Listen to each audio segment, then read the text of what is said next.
Hi people, and hello my chili con carnage crew, is the man who produces iron from his eyes, and I'm here doing a 5-minute review on Dragonforce's newest album, Warp Speed Warriors. Dragonforce, eh? Now that's a name I've not heard in a long time. Seriously though, I haven't heard any of this band's music since the days of periphery gaming fad came to a close, and the early days of YouTube videos were filled with people just playing through the fire at the hardest difficulty they could, blindfolded. But hey, it is a band that I'm sure you are aware of, and I'm sure many others have too. Love them or hate them, Dragonforce are owed a debt of gratitude for popularizing the speed metal genre, not only in the 21st century, but really in general, and bringing it to a new era of fans. I mean, speed metal was a niche subgenre long before these guys were around, and of course it was filled with dudes who would just noodle on guitar for hours on end, just playing the same thing as fast as possible. And now it's changed, hasn't it?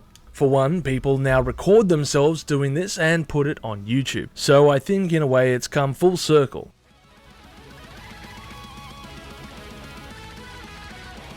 Game over. You suck.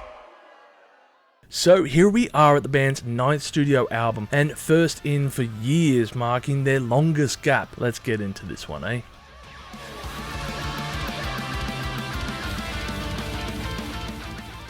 Over the top and audacious, bordering at times on the obnoxious. That's how you have to be when you play music in this field. You have to jump in with both feet, and this album cover just fits that need so perfectly. If life was a video game, then Dragonforce would be the audio adaptation for, I guess, a Dota game tournament. Fast, furious, and with perfection, possibly fueled by whatever energy drink is sponsoring these events for whatever goddamn reason. Drink Power Thirst and you'll win at everything forever. And when your guitar solos sound like some kind of 32-bit era game boss tune, you have truly found your market. About the only thing I can think during these songs, when I can think between the 180 beats per minute tempos, is how much Dragonforce remind me of, I guess, early Blind Guardian. Of course, this comparison has been made before undoubtedly, but it leaves me feeling smarter for writing these things, especially if it helps others who haven't heard Dragonforce before. So the Flash is the band's mascot, right?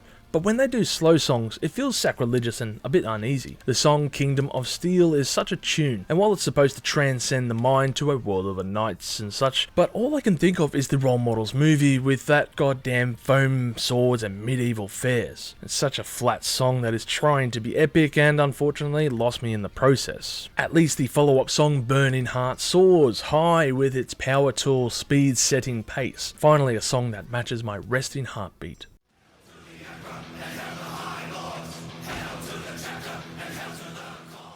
Oh boy, a song about Warhammer 40k. Does that mean I get to use the hashtag? Oh, I hope so. Unfortunately though, I seem to be questioning this tune because this has to be a piss take, right? I know the 40k lore is intense, but this just feels like a half step when it comes to the writing. I get that everyone wants to give their life for the Emperor, and of course in fact that universe demands it in its own twisted way, but this song feels like it just took cues straight from Starship Troopers instead. I just can't wrap my head around this one. Not even the realms of chaos will absorb it, but maybe Henry Cavill will?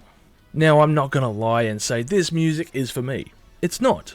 But I don't think the fans are going to care what I have to say. Most likely there are tunes on here that they will enjoy. And I believe if you like what they do, this album is going to be another solid entry. And even I'll admit there are a few cool songs like Pixel Prison and The Killer Queen, which gets the blood pumping. But at the end of the day it comes down to a simple point that this type of music is not exactly my cup of tea. I don't presume to enjoy a whole bunch of Dragonforce music, and I certainly don't go back and play a lot of their tunes. So yes, my score is going to reflect that. But I was impressed by what I heard, so there will be a little boost in the score. Overall, I will give the album a score of 6.5 million chilies on the spicy scale, with my favourite tracks being Burning Heart, Power of the Triforce, and Pixel Prison. Now, I still can't get into this band. They're just too zany and feel unemotional in their approach to music, but I can understand if you like their stuff. I think it also doesn't help that the vocals do my head in at times, but that's a real personal opinion for you. At the end of the day, the music is what it is, and of course, as always, make sure and go check out the album for yourself before coming to a conclusion. If you've enjoyed this content, make sure to smash that like button, subscribe to us, and stay notified for future music related content because it keeps our manager happy at the end of the day. We are also on Discord, Instagram, Facebook, and all those other social platforms if you want to check us out. As always, people, you have a great day and stay spicy.